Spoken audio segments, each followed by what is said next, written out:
வணக்கம் நேயர்களே. இன்றைய தினம் மியூச்சுவல் ஃபண்ட்ஸ்ல வாட் இஸ் ஹைபிரிட் ஃபண்ட் அப்படிங்கறத பத்தி தான் பேச போறோம். ஸோ இது ஹைபிரிட் ஃபண்ட்ஸ் அப்படின்னால என்னன்னு பாத்தீங்கன்னாக்கா ஒரு பெட்டர் ஒரு கிளாரிட்டியோட கொடுக்கக்கூடிய மியூச்சுவல் ஃபண்ட்ஸ்னு சொல்லலாம். இதுல இன்வெஸ்ட்மெண்ட் பாத்தீங்கன்னாக்க ஒரு மிக்ஸ் ஆஃப் டிஃபரெண்ட் அசட் கிளாஸ்ன்னு சொல்லுவோம். பிரைமர்லி ஈக்விட்டி அண்ட் டெட் இருக்குங்க. அது மாத்திரம் இல்லாம gold and real estate in some கேசஸ்ல உள்ள வரும்.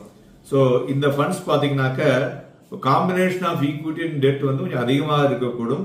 பாக்கி எல்லாம் வந்து கொஞ்சம் கொஞ்சம் ஆட் பண்ணிப்பாங்கன்னு வச்சுங்களேன். ஸோ அதனால ஒரு ஹையர் ரிட்டர்ன்ஸை அவரேஜா எல்லா பேஸ்கெட்ஸ்ல இருக்கிறதுனால ஹையர் ரிட்டர்ன்ஸை கொடுக்கக்கூடியதாக இருக்கக்கூடும். அது மாதிரி ஒரு டைவர்சிஃபைடு அசட் கிளாஸ்ன்னு சொல்லலாம்.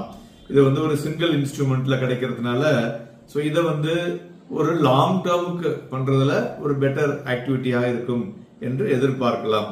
இதுல என்னெல்லாம் டைப் ஆஃப் ஹைபிரிட் ஃபண்ட்ஸ் இருக்கு அப்படின்னு பாத்தீங்கன்னாக்க செபி வந்து கிளாசிஃபைடு ஃபண்ட்ஸ் இன்டு ஒரு 7 சப் கேட்டகரியாக பிரிச்சிருக்கிறாங்க. ஒன்னு வந்து அக்ரெசிவ், அது பாத்தீங்கன்னாக்க 65% இருந்து 80% இன் direct equity and equity oriented instruments, 25% இருந்து 35% வந்து பாத்தீங்கன்னா டெட் இன்ஸ்ட்ருமெண்ட்ஸ்ல. அடுத்தது கன்சர்வேட்டிவ்னு பாத்தீங்கன்னா 10 to 25% தான் ஈக்விட்டி, பேலன்ஸ் எல்லாமே பாத்தீங்கன்னா 75 to 90% in the debt instruments. Then balanceல 40 இருந்து 60% ஈக்விட்டி, மீதி 40 இருந்து 60% debt instruments.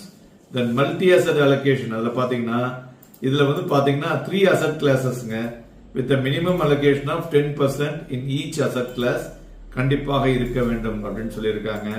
அதே மாதிரி dynamic asset allocation or balanced advantageன்னு போனோம்னா 100% in equity and equity related instruments அதுல தாங்க இருக்கக்கூடும்.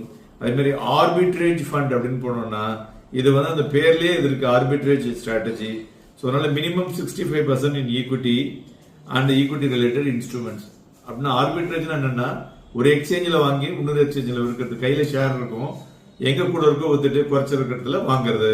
அடுத்தது பாத்தீங்கன்னாக்க ஈக்விட்டி சேவிங்ஸ், அதுலயும் பாத்தீங்கன்னா minimum 65% in direct equity, balance 10% in debt instruments, then derivatives of ஒரு 10%.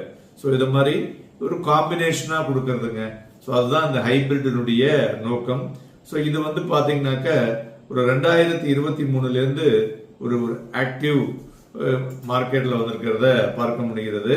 இதுல அதே மாதிரி டாக்ஸ் எல்லாம் பாத்தீங்கன்னாக்க as usual the same way. நன்றி, வணக்கம்.